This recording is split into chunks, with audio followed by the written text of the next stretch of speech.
Good afternoon, everybody. What's up there, Good evening. Dustin? Yes, sir. What's happening over there in Oklahoma?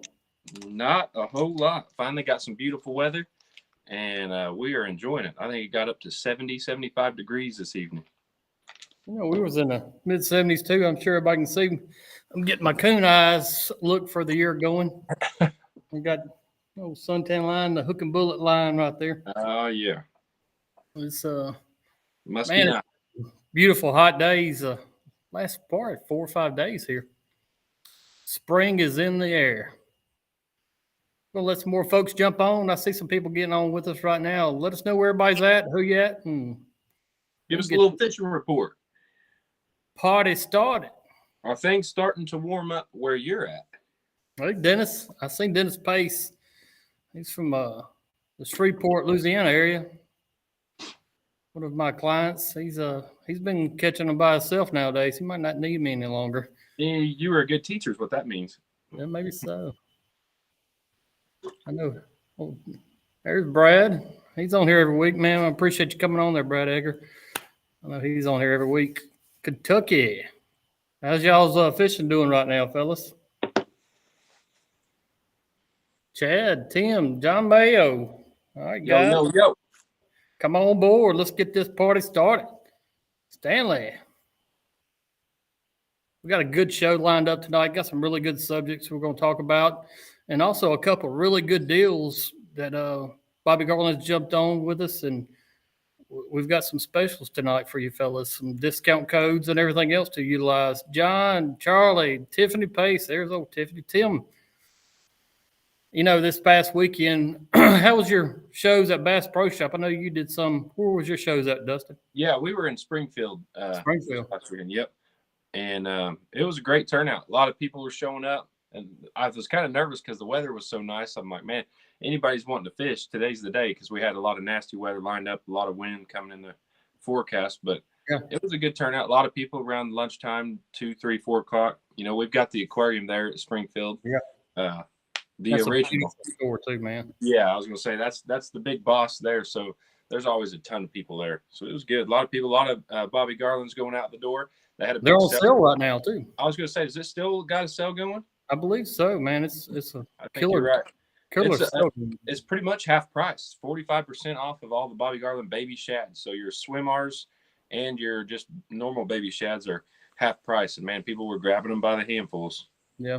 I was in Pearl, Mississippi at the Bass Pro And your Shop. And, normal baby shad. actually, a lot of the weather was so beautiful Saturday. We had light winds, and I believe everybody was fishing, which I wouldn't blame them one bit. It was a beautiful day here in the South, and I'm sure it was a lot of fish caught.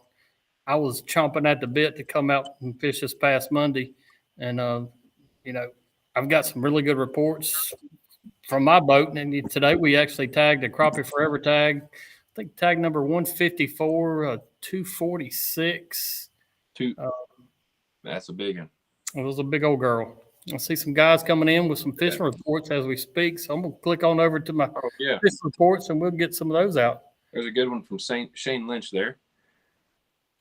I would love to pronounce that lake. Do you know what it is? I haven't seen it yet. Navarro Mills report. Water temp 58-ish. Started in the creek, caught a few, moved out to 10 to 14 foot. A lot better action, but that swallow water is very close. Shallow water is very closed. So it was just a little misspelling there. I didn't read it wrong, but the shallow water is very close. Yes, sir. They should be moving up anytime, especially in Grenada or Mississippi. I've noticed they're getting a little shallower. I can go ahead and you can kick out your today's bite, or I can go for it. You better go for it, brother. Nobody likes to hear mine. It's real deep fish roaming around, and everybody's wanting the shallow fish. So, well, my fish aren't shallow yet, but they definitely. I noticed last Friday that I really felt like fish had started moving up into a pre-stage pattern, and I checked some of the what I would consider pre-spawn areas on Barnett down here, and it's not loaded down with fish yet, but some fish are moving shallower. And, in this body of water, these fish are spawn out in 10 to 12 foot. Every year they do it. you don't really have to beat the banks around here to catch spawning fish. I use a variety of baits, and I'm gonna kick out, and we'll talk about these a little bit further. But the mayflies, they're just a really good springtime bait for me. And I'm gonna hang one of these little creatures right up there for you guys. But that's a mayfly right there, and we're gonna talk about those some more in a little bit. But using the mayflies, pegging them, live scoping them. Some of these fish are just out roaming, just getting ready, pre-staging up, fishing about 10 to 12 foot deep and just easing up to them. And they're actually aggressive now. This is the first week that I've seen, and it was starting last Friday, that I really felt like I could cast to them, I could long line them, and do a lot of different variety of ways to actually catch fish right now. They'll come up and smoke these jigs, really 3 or 4 feet away from them. So they're getting really aggressive. Good time to long line. I know everybody's asking me that question all the time. But when is a good time to start long lining? On Barnett, right now is a good time to start long lining. Good time to cast to them. Good time to live scope them. Any kind of way you want to slip bobber them. I know that's one of Dustin's specialties there. But Oh, yeah, for sure. But today's bite's going really good. I saw temperatures on water, about 64, 65 this afternoon. Wow, really? I did a guide trip this morning and had a buddy of mine want me to take him back out and show him some pointers, and we went out and actually caught some more good fish on some timber, just a little different area that I went to, and they're a little bit everywhere, but there is fish staging up to get ready to spawn here on the res, as it's well known. A lot of people saying the males are starting to fire up, go shallow. John Mayo said the big four is looking good. Males have moved up shallow. Females are a little deeper, pushing jigs, have picked up. Fish are still shallow in the water column. Water temp was in the upper 50s. That is crazy, upper 50s. We're still probably, where I fished at Grand Lake, I'll just tell you all today's bite on Grand anyway, 45 to 48 degree water. And I've been staying south the last few trips just because I get those fish in big schools in the clear water. They school up real big, and it's a good way to get a lot of fish in the boat for the clients, fill the live well pool. What's a big school for you out there? How many's in a school? Man, you can get anywhere from 100 to 2,000. So yeah, it gets crazy. So I just sit on top of them and follow them around because they're just roaming around. These huge schools are just moving. You get on top, catch a couple, and spook them. But if you stay on them, you can keep catching them. And we just pitch out there, let it pendulum across them. Using the bleeding shad, one of my favorite colors. The water, like I said, is getting really clear. And the fish were sitting 45 to 55 foot deep on this last trip. Yeah, so if we move further north, they're a lot shallower because you got murkier water. But where I catch good numbers and the fish are super aggressive is that clear water usually. Now, I've got reports of people catching them in that shallower column up north. So there's honestly, like I say, any cove in Grand Lake right now is holding fish. It's just some coves are better than others. But we just followed big schools around. We caught a three-man limit, had a crew of 3 on my boat. And we had a great time. We just scratched out a limit before the storms hit. And they were all super healthy fish, male-female mix. It wasn't like they were all females and the males that moved up is still kind of the same. They just are so full of shad, it's unreal. Like 4 or 5 shad in each stomach of these crappie. I don't even know how we're getting them to bite.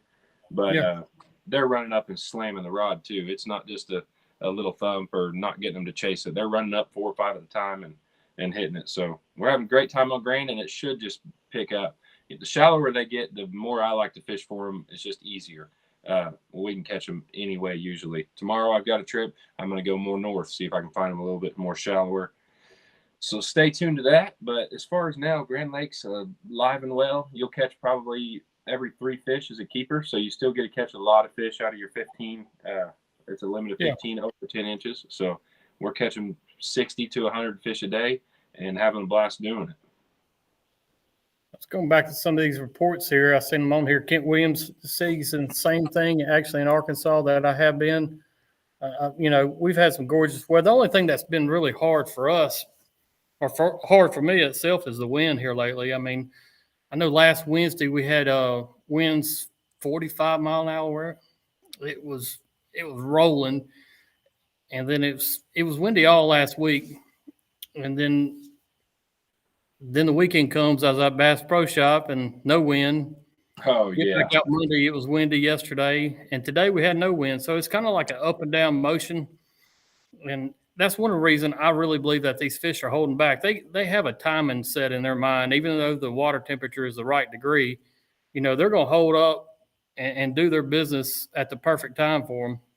And I hear people all the time, well, the spawn's only going to last 2 weeks, or it's a short window. And at least on these bigger bodies of water, it's kind of expanded out, at least for us. I think Barnett, we'll have spawning fish really from now all the way to about the end of April. Last year was even a little bit different than that. We had them spawning all the way to the 1st of June. So, it's really about a 2-month ordeal here. And That was kind of the same story here. It seemed like they were catching them on the banks forever. It's like the next weekend, I'm like, surely it's over, because I like to stay out and still chase suspended fish. And I'd have old timers come back with boatloads of fish that were still fishing off the bank. And golly, yeah, it was into June, beginning of June. It was a long ways, all the way through May anyway, that they were catching fish on the bank. John, he said the purple passion was the color of choice on the res. That's a good one. Brian, hey man, what's up, dude? Like crappie spawning. Sonny Sharp said, tell us the best place on the res and not the welfare hole. Nah. Good try, Sonny. Good try. The welfare hole's been actually a pretty little popular place here lately. I haven't fished a welfare hole probably in, I guess, 2 weeks now.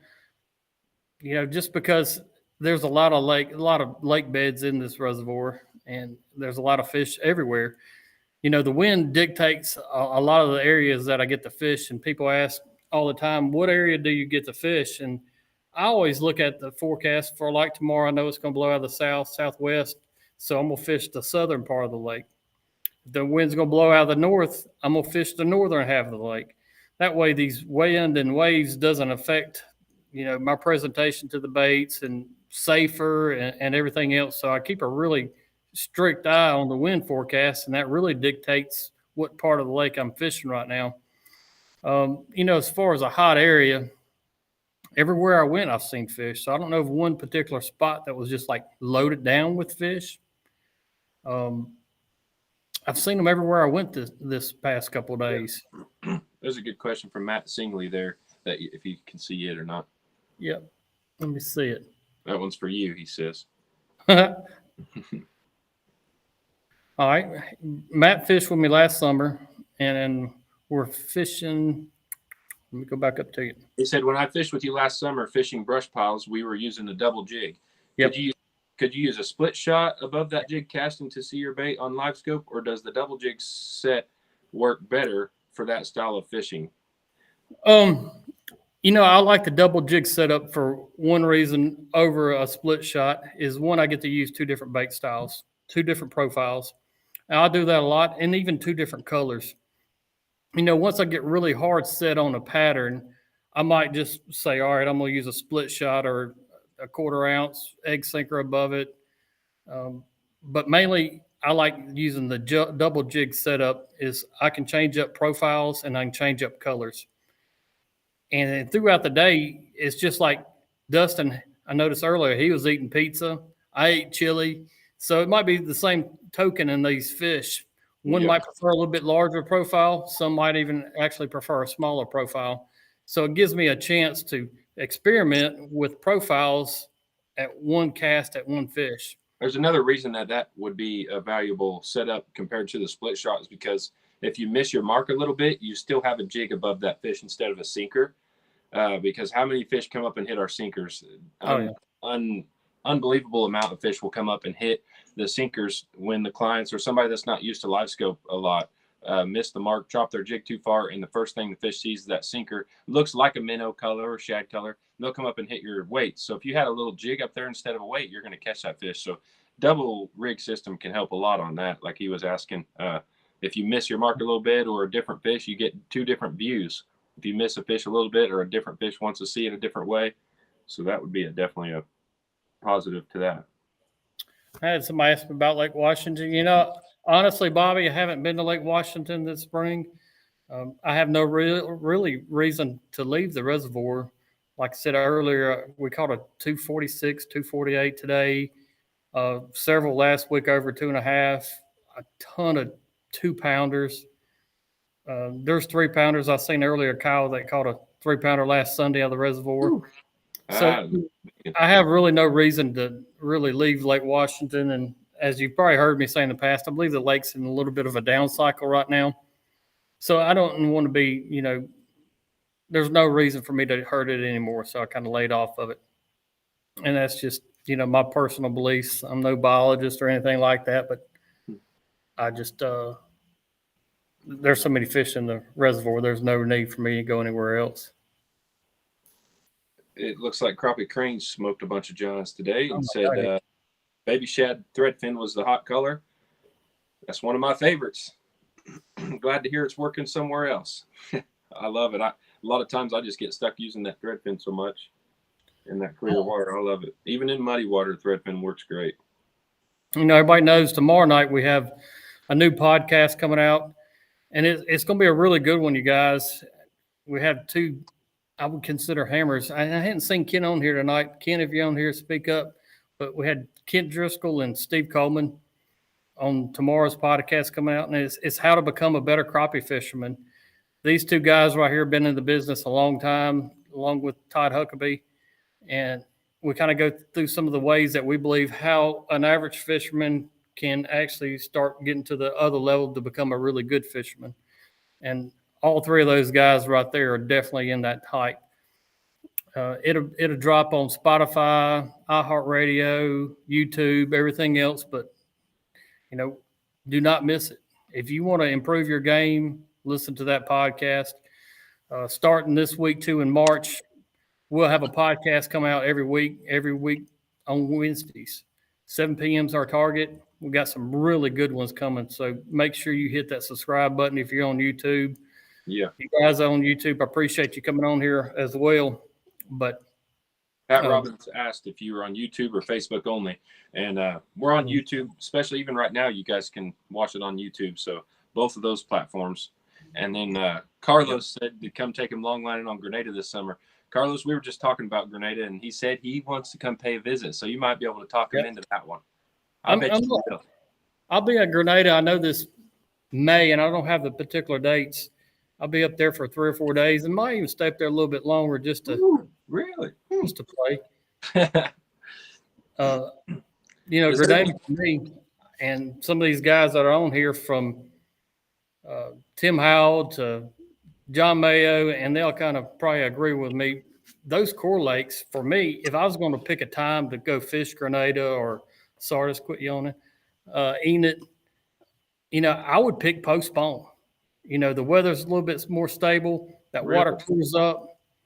And I remember some of the fastest limits I've ever caught were at those lakes postpone crappie. I know we're going into the spring, and not to deter anybody, but man, do not overlook that postpone bite up of those core lakes, Grenadas. Were they schooling up, or were they still just scattered? They were scattered, and we would long line.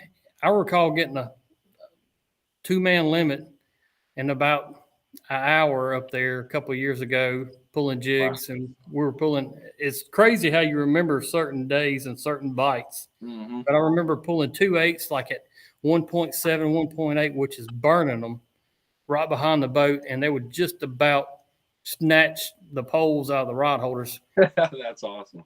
And I see Carlos, he's agreeing with me, Tim. So, I mean, I'm telling you guys straight up, those core lakes are really even better post-spawn than spawning and pre-spawn. So that's crazy. Way to really get me excited. I'm headed up there this weekend. So I'm just joking. No, all the pictures of the 3-pounders coming from there is making my mouth water. Those big old mossback giants. I cannot wait to get my hands on them. There's another good report from South Arkansas. 1596 on a local lake, 1488 on Millwood. Yeah, that's a good weight. He said he's still pulling hard for Millwood. So once they stop pulling, maybe them weights will go up as well, because Millwood is a crazy one. Hey, East Texas angler Jordan, I really appreciate that, guys. We're doing it for you. Hopefully, and I'm enjoying it. I love the podcast, love what I do. love doing these live. And I'm seeing more and more, like Zeke Anderson, he just commented on there. Yeah. You know, we've got all kind of great fishermen that's commenting. So even if I'm not answering some of your questions, or Dustin, these guys are coming back behind us and even answering questions.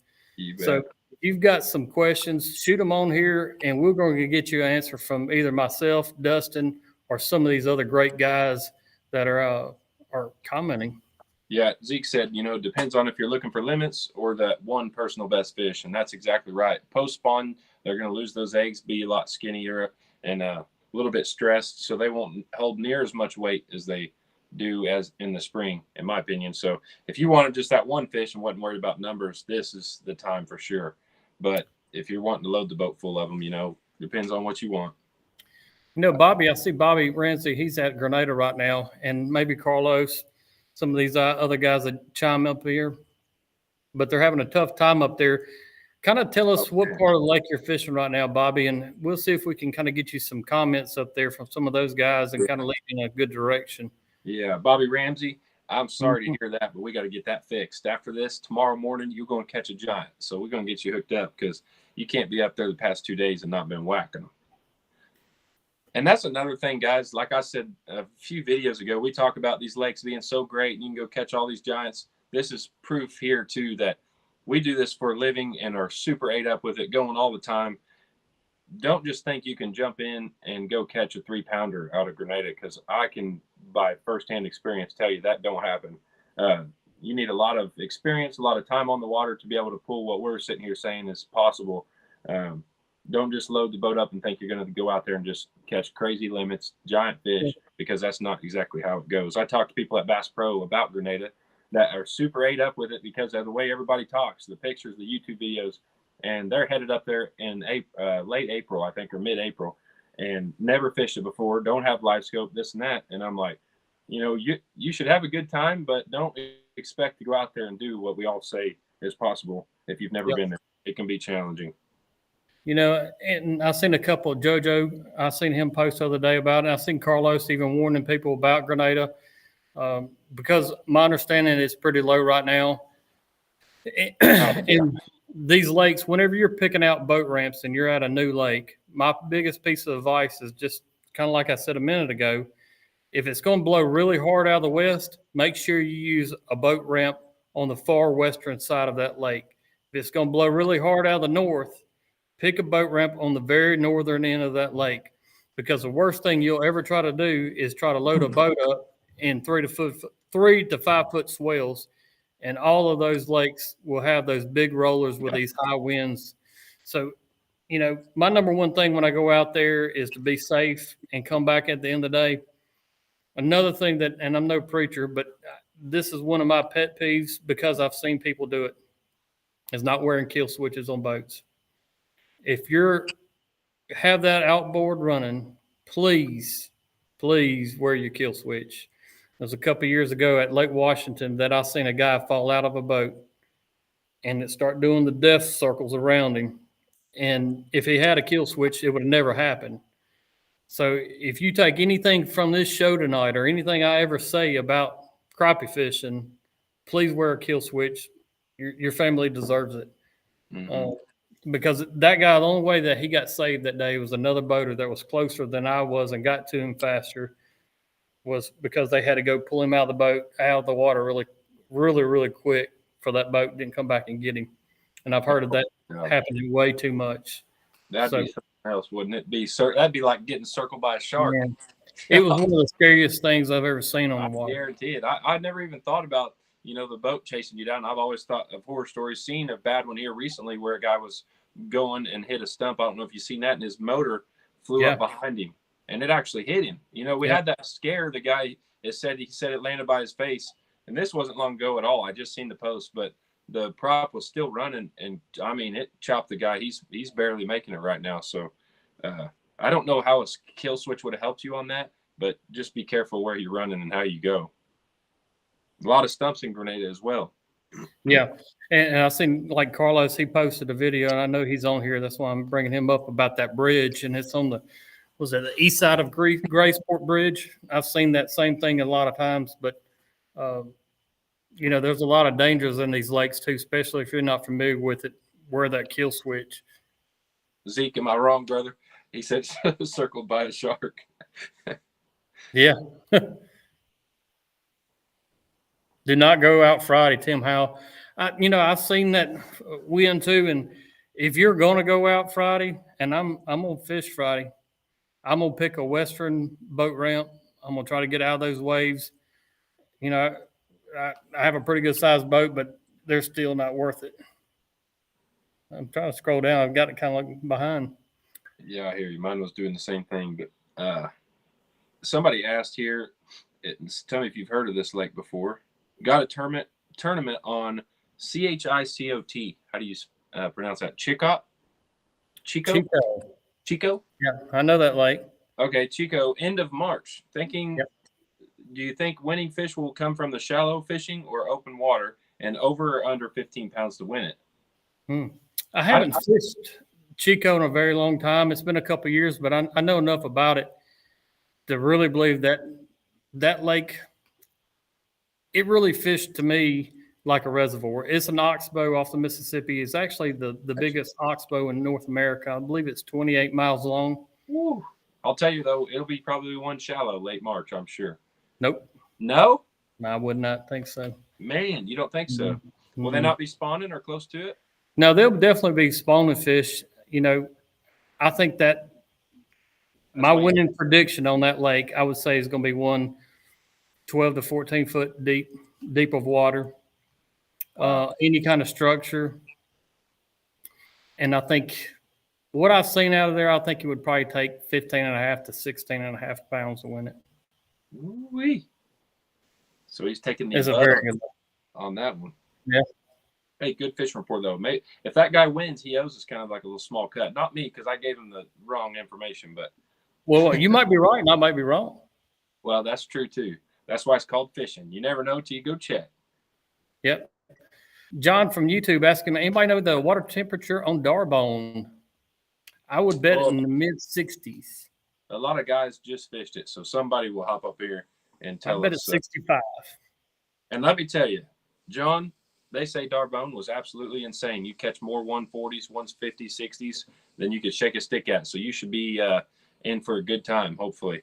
Good luck to you this weekend. If it's like I heard, like I said, you ought to be able to fill the boat plumb full of them. Another thing real quick, guys, Bobby Garland Baits have really backing us and putting this out there for you guys. So I cannot thank Bobby Garland Baits enough for coming to Dustin and I with this idea and encouraging us to do it. They're backing us. They're sponsoring us. So make sure that we recognize where credit is due, and that's Bobby Garland Baits. Yep. And plus, they just have some awesome baits that, I told them years ago, if you cut my finger, I would probably bleed Bobby Garland Plastics. It's just, I love them. They are deeply ingrained into me. There's a lot of lookalikes now these days, but there's still not another Bobby Garland. They're a good deal. No doubt. And we've got a dang deal on the mayflies too coming up, right? Didn't they? Yep. Up? Yep. We're going to today's baits of the week. What is it, Dustin? Mayfly. Mayfly. Yes, sir. And we're going to show our top 5 each mayflies, and we might actually have a few of the same colors. I don't know. We'll see. We'll see about that. I kind of went a little bit on my side just because I thought we'd probably have the same 6 or 5 colors. So we'll see. You do your 5. Actually, I'll do my 5 first. All right. First off, I want to say these mayflies, this is like my favorite time to start using them when the water starts warming up and we're going to start getting some flooded rains, a lot of rains, fresh insects coming in. And this is an insect style bait. So mayflies, insects, it covers it all to me. So I'm throwing the slip cork setup on these when they start hitting the banks, because like I said, it's more natural to me. I think the fish really get a kick out having an insect style of bait for us. But the setup for a slip cork is I run it all the way down. I don't put a split shot above it or anything like that. And I'm going to put my bobber stop up here. So when you cast it, it's a lot more accurate with your bait all the way to your slip cork. A lot of people, when you have you're just using your spring and not a slip, you'll have it like this. And then when you go to cast it and you have this slack, you got to heave it over, kind of be careful the way you're casting it, but you'll get it hung on a lot of stuff. It'll rotate and spin your bait all over your cork. So like I said, I like to run it all the way down, and then that just gives me the perfect cast, and you can launch these bad boys a long ways too. But put a bobber stop on top. I didn't have the string bobber stops, but those are my favorite to cast. And like you said earlier, that they get hung up in your line and your eyelets when you're using the rubber bobber stops. So try the string ones this year. Pull them as tight as you possibly can and clip them as close as you can without cutting your string. But that's my favorite little setup. I've got one of the top sellers, number one, Electric Chicken, and I've got that one set up. So I'll just show you that color right now. Can you see that one on there, Brad? Yep, I can see it. Up or down? All right, there we go. All right, Electric Chicken. And then number two is Bluegrass. And then I got to show you guys too how to open these bad boys. I had to show a lot of people at Bass Pro too that had struggled a little bit. I'm gonna have one that's not open this. So yeah, third color. So this is an unopened package right here. You're gonna peel that off. Maybe. I grabbed one that was there we go. Here we go. We got this. All right, we're gonna peel that off, and then it's still sealed. You just got to break that with your fingers there, and then push from the bottom. Oh, wrong way. Push from the bottom up, and these things should just pop out of there. So you just line one up, and then it pops out. You grab it just like that, and then the other one stays. It's a super cool little way they've got these new packaging. A lot of people were asking when they were going to do all the other baits in packaging. Pretty cool little deal, and they've got the natural little fish juice sauce in there that they're soaking in. So. No, I ain't tasted it, but no, that is like I said, that was a easy way to open those. So I've got another new pack there, but this is a mayfly, and that's just, again, I'm the natural guy, so natural colors. This mayfly color is one I like to use, especially if it's not super dingy water. We've got mayfly and then green lantern. Hey, I got that one on my list. I think Moglo green lantern is yours. Yeah. Is it Moglo? Yeah, it's Moglo. But yeah, that's my 5 guys. But like I said, I don't know if there's a color that's bad on these mayflies. These are little killers. When you get that flooded water, you're wanting to go to the banks, beat up the banks, even chasing these big, fat, suspended females off the bank, 6, 8, 10 foot of water. I'll be using them at Grenada this weekend. I'm a believer in them. They will work. So don't be afraid to try them. They've already got, like I said, scent on them. And that just is another little booster to help them. You know, we always talk about profiles, and one of the reasons I like going to a bigger profile in the spring is I feel like I can move these baits faster, and these fish can pick up on the motion of that bait in the water. So I'm going to use as big as bait as I can in the springtime so I can cover the most water. And this bait for me, you know, the last couple of days, how I've been using it is not spider rig, excuse me, live scoping single fish. Some on timber, some are out just suspended, staging up. But it's just a different profile in a highly pressured area that these fish aren't seeing. You know, I feel like I go to the Warfare hole and catch some fish that everybody else is not catching, for the simple fact it's a different bait, it's a different profile than a lot of guys are not utilizing yet. But my 5 top colors would be the chartreuse red glitter, and that's a color that I got them to make whenever they were coming out with these baits. And an Old Faithful here is just bluegrass, and it's that blue and chartreuse green glitter. Yep. Copycatter. Yep. And anybody that knows me probably knows I was going to pull out this color right here, and that's Cajun Cricket. And that's going to be that orange and chartreuse. Orange has just been absolutely phenomenal, really, I guess forever. But it's nothing new here. But this is a pretty new color, and I think it's only available in the mayfly.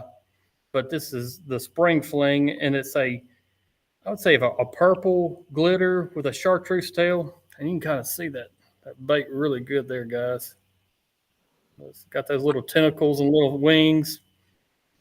And my just something different again. Last one is the same one that Dustin. Don't be afraid to grab one of those. Yeah, but you know, this is the only place you're going to be able to get this code, and it's this week only. If you go to lurenet.com, you can buy any mayfly and you can order them for 15% off. And this code's good all the way to Sunday night. But get you some mayfly, especially for this spring season. It's a different profile. And honestly, I hadn't seen a season that it hasn't worked. That's right. You know, I like using them in the summertime just as much as I do in the spring. Yeah. So if you got a good idea on getting some in, you might check out this little savings we got you. And this is only on the Crappie Connection Today's Bite Show. So that's Heck yeah. Thank you. and the code is Mayfly. Mayfly. Don't forget it, guys. I'm gonna put it on the screen before I forget. And it's lurenet.com, and on that website, there's all kinds of stuff, guys. These floats I just showed you, Phil Bobbers, is on that website, so you can get all kinds, the whole setup, the whole shebang there. They've got literally everything. You got colors at your store that your store ain't holding the right colors you're wanting.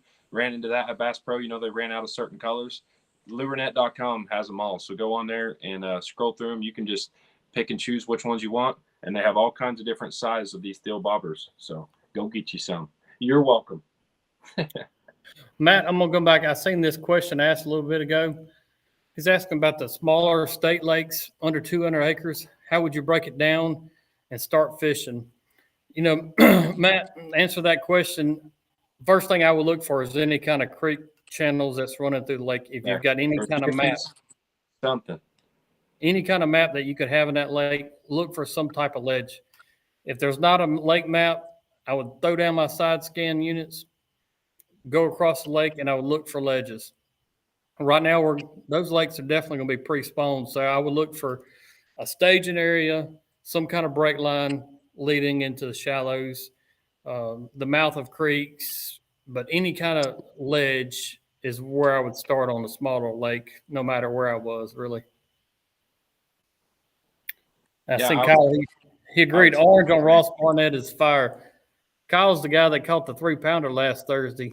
Oh, yeah. And hey, maybe he's getting a little hint what he caught it on, too. I think so.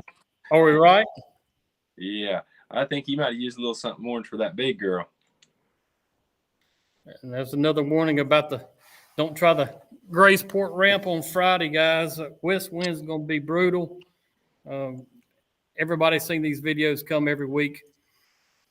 Or every year coming from Graysport, these boats getting sunk because of west winds. So make sure you're very careful if you're going to be at Grenada, guys. You know somebody's going to try it. Yeah. John Casey asked me if I ever troll anything other than the stroller. And the answer is no. Well, let me take that back. Yeah. I'm going to say that I use the stroller really about 99% of the time. Why don't you ever try the Slab Hunter? Well, I like the big tail on the stroller. It gives off a lot of vibration, and it helps these fish really locate these baits as it's approaching them and going past them. So it gives off a lot of vibration. So I just believe in it. Yeah. Something, that big word, confidence. If you have confidence in it, you've got to go with it. Austin Clemens is asking where that 3-pounder come from. Hey, we need to know where that 3-pounder come from because we get ready to have a big fish tournament there now. That sounds like it. So yeah, where did that big 3-pounder come from? Did you let her go? Yep. You know, guys, I don't know if you're following Crappie Forever. If not, make sure you get on Facebook or anything else and Google these guys. They've got some great programs coming out. Some of the tag fish that's in Grenada and Sardis and some of these other lakes, Ross Barnett, if you catch one of these fish that's been tagged, you're going to get shirts and some different things. So I would check those guys out because they got a really cool thing going. Can you read that question, Dustin? Yeah. When the males are shallow, what are the females doing and where? Which side of the lake water temps heat up first? I would say towards your muddiest water of the lake is going to heat up first. And then when your males are shallow, the females should not be very far behind. They'll just be sitting out in the channel or pockets that those males are sitting in, just back off the bank and go into that deeper water. I say deeper, it might be 6 foot or it might be 10 or 15 foot, but hey, they should still be setting somewhat shallow because they like to get that warm water too, keep those eggs heated up, whatever they're doing. But they should just be off the bank some, just waiting to move up in.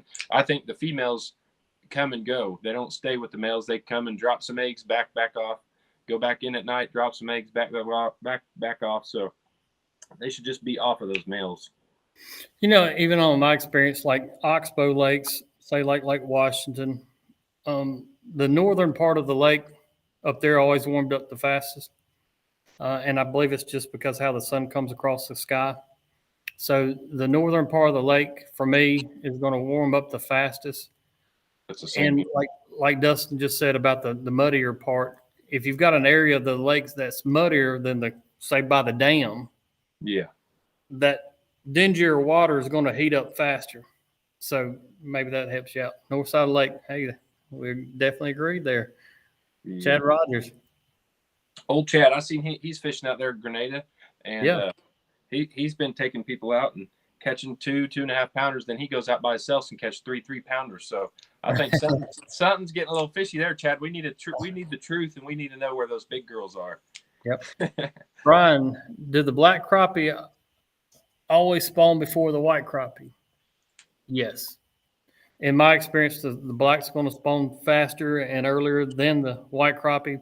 I still haven't seen a lot of any spawning fish on the reservoir, maybe up on the upriver section, but I haven't fished up there, so I couldn't really answer. But typically answer will be yes, the black crappie will spawn before the white crappie. Man, I've got a good one for that because a lot of people around here, and some will be watching this and get a laugh out of it. A white crappie male will turn black. And you, if you're not aware of what a white crappie looks like, you will think it is a black crappie. And I've gotten in more arguments at our home lake here than those blacks are up on the bank. The blacks are on the every one of those fish were white crappie. They're just got those tuxedos, got the dark colors. So a lot of times they can misconcept you to what you think is a black and white crappie. So don't let that fool you either. The bars on the side, even if they're white crappie, they'll still have some of those bars. They'll just get real dark under the belly there and start getting a lot of color from that sun. But you can mix them up pretty easy. Yeah, and I've had that same discussion numerous times. You know, I haven't noticed. I seen today some of the fish that we caught were starting to have some tuxedos on, and that's a slang term for the male crappie whenever he's turning black in the springtime. Yeah. They were starting to get some black tint to white crappie. That's mainly what I caught. Yeah. There's my hen out. I'm fishing the southern part of the lake, but you'll notice that color too when the fish you'll pull in off the bat won't have that color, and when you throw them in the live well, they get that color from the sun. You get ready to go clean them, you'll notice they're way darker. It's because that sunlight gave them that color, and it means they're not far off. They're starting to feel it. They're starting to turn. I haven't had any turn in my live well yet, as far as when we're catching fish throughout the day. So that still is an indication to me that we're a little bit off. We're not quite into the whole spawning dance yet, but I've seen a lot of other comments. North side of the lake's going to warm up fastest. That's the way I've always been brought up as far as crappie fishing knowledge. Early spring, want to fish the northern part of the lake to catch the shallow fish, and then the southern half of the lakes are going to spawn last because that's the difference. That's right. Chad Rogers. The difference is his wife. She's my lucky charm. Yep. I see. I didn't know Chad Rogers was that kind of sweet of a guy. That was very sweet. I know. She must be watching or something, or he wants to go fishing tomorrow, and he's been a lot in a row. He's trying to get them brownie points. Nothing to do. Oh, okay. Good. Has nothing to do with the sunlight on fish. Then what exactly does it have to do with the color on them? Because I am very curious. I would like to know that. Tim? I know, we're catching some of these fish, and this water's pretty stained.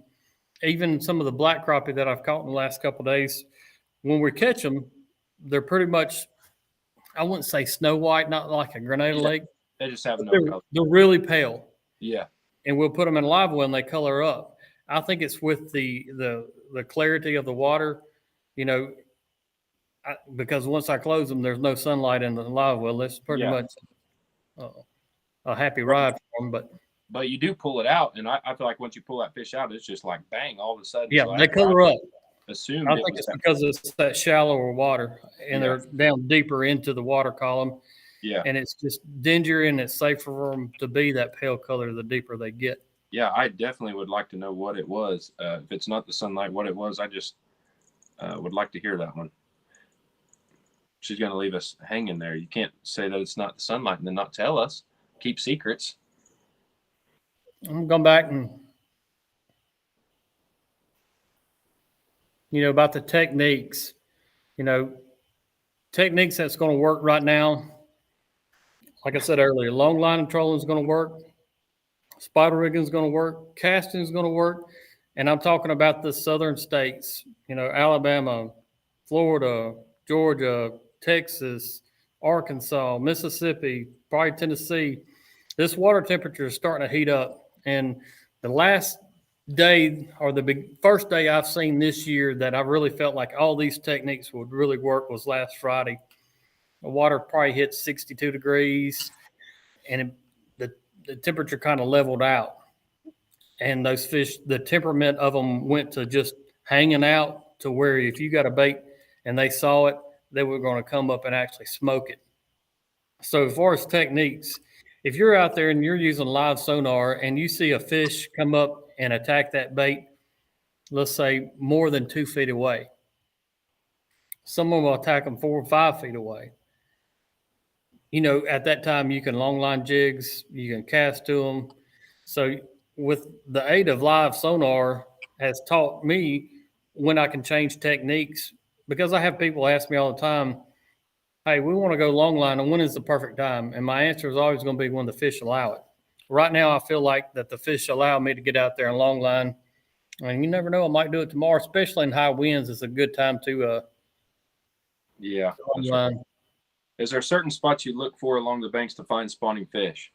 Where I'm at here in Grand, anything with a stick up, and I don't even care if it's like a tiny little stick that fell from the flood or whatever, any little stick up, if I see a piece of timber there or any type of structure, man, go for it. With this slip cork setup I just showed earlier, cast those little stick ups or structure along the bank, and when you catch one there, usually there's several. So you should be able to pull out several fish in one spot. If you catch one there, they're usually kind of piled in, ricked in there on that structure. So just look for any visible structure and cast for it.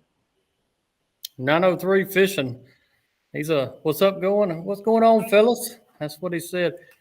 I know that guy right there, man. He's putting videos out left and right. If you want to learn some good stuff about crappie fishing, subscribe to him on Facebook and also YouTube. We're not a one-man show. Speaking of that creek fishing and bait fishing, that fella, he does it a lot. So he's using slip corks all the time. He's a good one to go watch. Outdoor Quest from YouTube. Here's another really cool one. On Truman Lake, on fire, single pole and a 16th with split shot. Baby shad, bluegrass. Crappie were everywhere from right under the surface down to the bottom in 15 foot of water. Roaming on and off timber. Heck yeah. And that's 42 to 44 degree water. Yeah. 2 to 4 foot visibility. That's a pretty stained water. Outdoor Quest, how aggressive are those fish? Just wondering in that temperature of water up there for you guys. Yeah. Man, yeah, sounds like he's beating them up. Truman Lake is a super good lake to go tear up some fish, and it seems like it's still holding true there. I fished Truman years ago, and I remember catching them so you just about couldn't catch them anymore. Yeah, there's a lot of fish in there. And I never lost that many jigs. I don't know. We were spider rigging at the time, and I guarantee I lost 5 pounds of lead in that lake. So if you find some extra lead in that lake, it probably belonged to me whenever I went up there spider rigging years ago. Dustin don't know anything about that spider rigging though. No, heck no, brother. I don't even know if people spider rigged here not very much. Because, I don't know. All the times I remember when I was younger, it was casting the brush, just swinging it, pendulum tossing it, but no spider rigging. We just set up drop anchors on both sides of the boat and fish brush piles most of the time. Yeah, I went to Oklahoma years ago. I guess about 10 years ago. Probably Dustin might have been in diapers, but yeah, I definitely probably was. I peed the bed till I was probably 10, so I bet you I was. Okay. Um, we went out there and people would stop us at gas station and ask what we were doing with so many poles hanging off the side of the boat because we would, we'd spider rigging where we were long line trolling and we'd use 8 poles. You get some weird looks. Like I said, we had people coming up to us at gas station asking what the long poles we had in the boat were for. Yeah. And then with Bobby Garland Bates, Oologah, which is a lake in Oklahoma. Have you ever been to Oologah? Oh, yeah. Yeah. Fished Oologah several times. I remember going to Oologah. Ken fishes at lakes a lot. He's really good on Oologah. They threw us in Oologah in August, which I'm sure that had to be a tough month. I've actually heard of this story. Yeah. Yeah. They didn't let us know the night before what lake they were going to bring us to. Locked our boat up in the warehouse at the Bobby Garland factory at the time.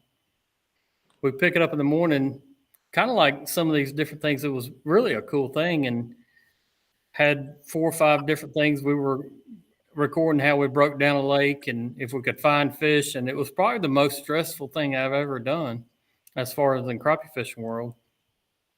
We went out to Oologah.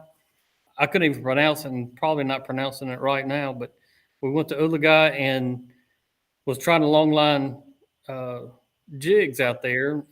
And at the end of the night, we had a seminar that we did at Bass Pro Shops in Broken Arrow.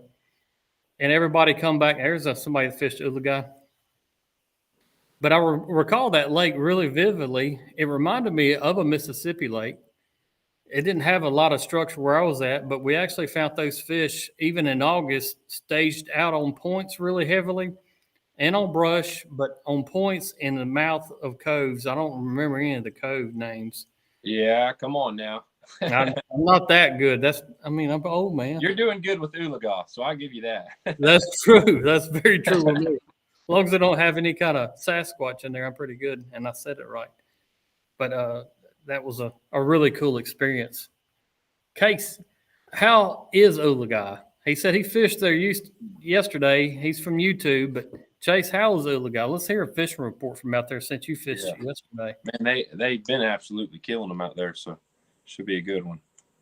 I think there's more fish in that dang lake than a lot of them around us anyway. A lot of more 10 to 12 inch fish anyway. Here's a question for you, Dustin. Dennis Martin. Oh, Dustin, I like your cork rig. Had 3 good days on Bugs Island spider rigging this week in Virginia. He likes that cork rig. He knows a good rig when he sees one, is what he's saying. All right, Chase is kind of avoiding the. How did you actually do over there on Oologah? Hawthorne Bluff. Yeah. LOL. I don't know what the LOL. Did you catch any fish, Chase? Let us know, man. And Oologah, for listeners around here, a lot of bank fishermen off the bridges right now are going to start catching the heck out of them with the slip cork rig I showed you guys. Bobber Stop and the jig. They'll go like 10, 15 foot and be throwing those. Me and Ken fished around some last year. They were beating the brakes off of them, letting those slip corks just sit out there on the riprap or, dead water from when it was a little bit flooded. They were pulling. Eddy. That's what I'm looking for. The eddy. They were sitting on the eddy and whacking the crap out of them with the slip cork. So I thought that was pretty cool, sitting on those rocks there. And Ken from Power Crappie would be able to tell me, what bridge was that, Ken? Where do they all fish off the bank there on that bridge? He would be able to tell me.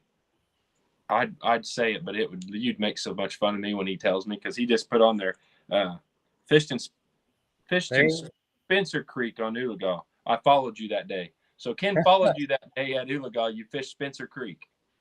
I remember the creek. I remember where the fish were actually. Yeah.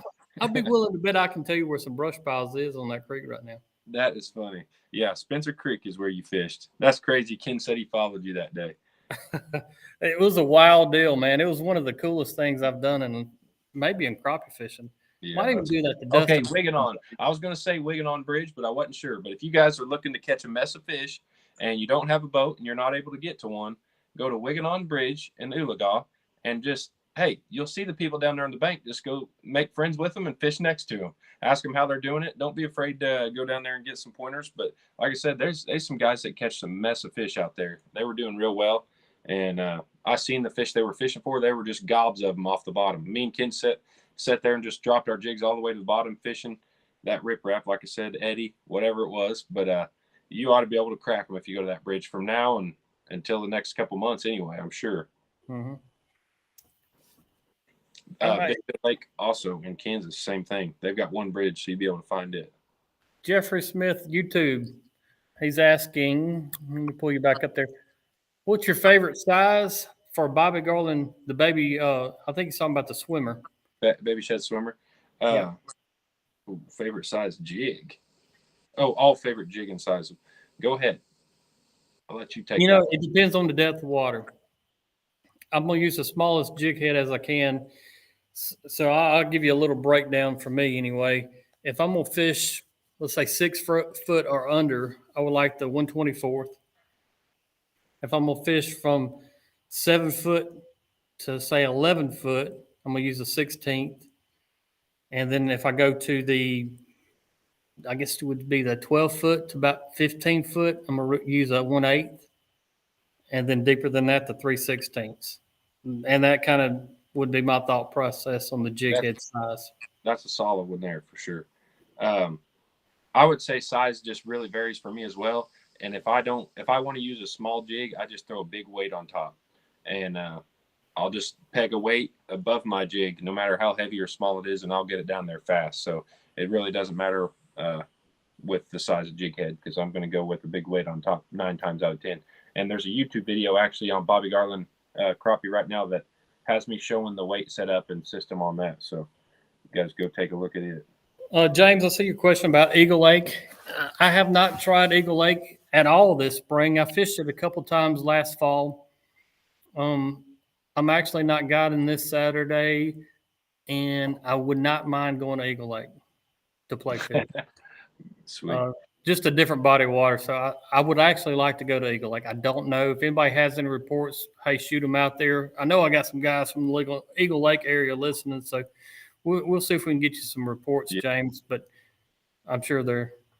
And then King said, he said the shad were so thick it reminded you of your lake at Oologah, is what you said. Man, he's got a memory on him, don't he? He does. I mean, he remembered that creek. Speaking of power crappie too, with these slip corks, guys, Ken is the owner of those Todd Huckabee rods. Having the right rod for a slip cork setup is super important to me as well. You don't want something super flimsy because you have all that weight out there when you set the hook. You lose all your power. An Epic 8 or a 7-foot Dingo is the absolute perfect rod for slip corking. If you guys are in the market, it is a perfect spawning. The Epic 8 is just going to be a stiffer version, gets that cork out there a long ways, but it also, when you set the hook, it's there and you catch a fish. But the 7-foot Dingo, if you like a little action fighting them in, is perfect. So 7 foot or 8 foot is money. There's another YouTube guy, a C219 Troll. He's asking, does a pollen, have you seen it affecting the water yet? And I've seen it actually Monday for the first time affecting the water. I know there was a particular section of the lake that was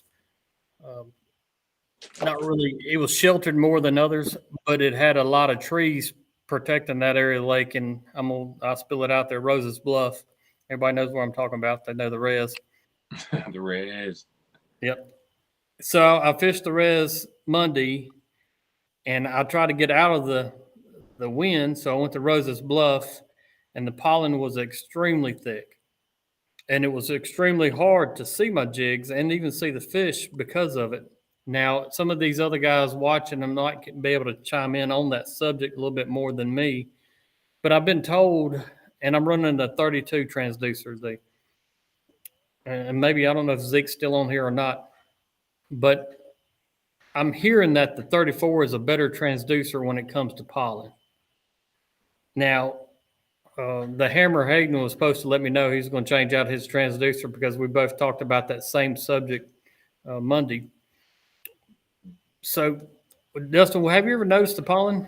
I have actually. I've noticed the pollen. Like I said, we come up there tournament-wise a lot, and I've noticed the pollen's a lot different. It gives that fuzzy look, but around here, it takes quite a bit. We had a big flood last year in the spring, and I finally did notice it. I mean, it was matted all over everything, and it made a difference, but it still didn't keep you from catching fish, I mean, it definitely made a little bit of a difference, but nothing that I would be like, oh my gosh, I can't handle. So it might be different up there for you guys when it gets that time of year. Yeah. Yeah, and I don't know if the pollen gets too bad. I know what I'm gonna do. I'm gonna throw them jigs out the back of the boat and pull them. Really? Oh yeah, uh, because I did notice that a lot yesterday or Monday, and I just really at that point had a fishing area that didn't have a lot of trees because the pollen was blowing into the water so bad. Yeah. Jacob's saying that he heard color gain can help with pollen. Maybe somebody else chime in on that. I can know see that. Chad Rogers. What's your take on that? Mike Parks. I know those guys are still on here. Tim, No, I'll see you out there question. tonight, brother. I'll be out there actually Sunday, and then be hanging out. But I'm sure I'll see you guys out there on the water, and then hopefully we'll see you at the tournament at the top. You guys coming into the Barnett, I guess in a couple of weeks. Was it 2 weeks away? Yeah, 2 weeks away is 2.5. But yeah, y'all leave Brad alone on that Barnett tournament. He's already got plenty of people. He's got plenty of people hitting him up for spots. Don't worry about it. Y'all go find your fish now. I accept Venmo and Cash App. No, I'm just kidding. No, well, yeah, I am. But anyway, one thing about the Barnett, if you have never been here, we've got a lot of submerged stumps in the lake. The biggest piece of advice I'll give you about the Barnett would be same thing about the boat ramps. Try to fish, if it's blowing heavily out of the north, fish the northern part of the lake. If it's blowing heavily out of the south, you want to fish the southern part of the lake. Also is make sure your units have map cards on there that are highlighting stump fields. Because a lot of these stumps are broken off at water level and you won't be able to see them until it's too late. So if you're going to run the Barnett, make sure your units have the stump fields highlighted. And if I can help you guys as far as especially navigating this lake, I'll be happy to do so. I live right outside, probably about 15 minutes from a boat ramp, Madison Landing. So I'd be glad to kind of show you some areas you want to be extremely careful at because it can definitely be dangerous lake as well. But if you've got a map that highlights the stump field, if you don't see those stumps, trust me, they are there. They are there. I believe you. Stuart asked me about the gnats on the reservoir. Gnats were out today. I didn't get bit, but they were starting to aggravate them. Oh my gosh! Don't even get us started on them dang biting flies. I've got a secret for them though. Yeah, I got a secret for him. Ask Ken. He buys by the gobs that dang bug spray and sprays it all over him. What's the name of it there? Do what? What's the name of the bug spray? I don't know. Yellow, or it's the green one off, I think. No, I'm not. Gnats. I've got a thing that I tried several years ago, and it works for biting gnats. Now, you're going to think I'm crazy, but it's made by Victoria's Secret. Oh, here we go. First of all, Amber Romance. The name of it's Amber Romance. I don't know if it's a mamaw perfume or what, but you're going to smell like a mamaw. But it's Secret Amber Romance by Victoria's Secret. I tried everything in the book, from Deep Woods off to gnat off to whoever else. The only thing that I ever found that kept biting gnats off of me was this product, Amber Romance. Somebody else testified. Tell Dustin. Somebody said it. Yeah, Bubba P said Amber Romance. But here's the deal. How in the world do you find that out? Who was using it and realized, you know what? I'm not getting bit with this. How? How'd they find it out, Brad? Find out about what? How'd you find out about that Amber Romance? I forgot who told me, but I got it at Eagle Lake, and it was right after the big flood over there. And literally, we got bit. We would wear gloves, face masks, and the only thing showing were my eyes. My eyes roll up. I'm not joking, man. Dude, Ken, when I say, you just make me laugh because I have about seen Ken do a backflip off the boat. Them things bite him. He about aborts mission. He does not like it at all. Hey, Ken, don't listen to Dustin. Go get you some Amber Romance from Victoria's Secret. There's Bubba P. I've got a testimony here. He'll buy it by the pound. He says, Bubba said, Smell like sunshine and strippers. Works like a charm. I thought it was mammal spray, but I see Brad Weeks. There's another one. Amber Romance works. Gosh, that is funny. Look at this. Guys, you can't buy this now. This tip right here just made you a long ways now. This whole show was worth it. Dalco, he's agreeing with me 100%. I've got 3 or 4 people already agree with me now. I'm just wondering who had that on them one day and was like, man, I'm not getting bit by them gnats. The only thing that you've got to be careful about is when you come home and you're smelling like this stuff. Oh, that's right. That's right. Now, but I'm telling you. Ken said, do you have a discount code? I do not, Ken, but I'm telling you, the stuff works. Send K to go get you a couple bottles of Ken. He'll buy it by the pound. I'm telling you right now, he don't play with those flies. He'll leave the lake before he fights those biting flies. Man, they're horrible. Gosh. Hey, I'll be chasing. The ballroom fight. We were in, I don't know if it was Louisiana or Mississippi. We were chasing big fish, and I'm getting on them. You know how spooky they are. I hear him just boom, stomp real hard. He gets them suckers, bite him on the leg, and he'll jump 3 foot in the air. Sunny Sharp, I am not sponsored by Victoria's Secret. I won't go there, but I'm not. But that product right there absolutely works for biting gnats. Is hilarious, man. Unreal. A good tip, man. Appreciate it. Like I said, we'll be having that. There ain't no doubt that Ken will be loading up. And read back on the comments, man. There's a bunch of guys actually saying the same thing. Yeah. Yeah, Bubba said, let your wife smell it before you leave. If not, you're dead. You'll never explain it otherwise. Yeah, I agree. Well, guys, I've had a blast again tonight, like every Tuesday night. I look forward to today's bite. Like we said a minute ago, go out there and get you some of these mayflies. Get ready for the spring spawn. These jokers are going to eat them up. Discount code Mayfly. It's going to be good on lure.net. No, lurenet.com. Yeah, lurenet.com. Code is definitely Mayfly. It's going to be good until Sunday night at midnight. 15%, guys. If you ain't got them, it's time to get them. John Breland Pure Vanilla does not work nearly as good as Secret Amber Romance. Just telling you, I've tried everything. I appreciate you guys very much. I've had a blast, and I'll see you next Tuesday night. And I'll be in Mississippi giving you a little fishing report over there. So cannot wait.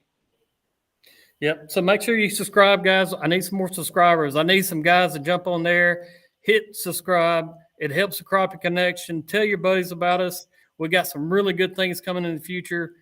You guys, when you get ready to come to the res, hit me up. We'll come out to my boat shop. Might even drink a cold one. I'm game. Let me know. Dustin's going to be hanging around a little bit, so yeah. Dustin. We might act like we know something. That's right.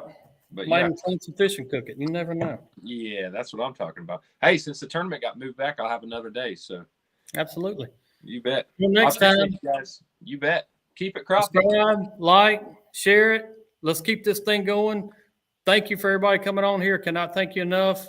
Until next Tuesday night, today's bite. This is Brad Chappell. Can't wait to do it again.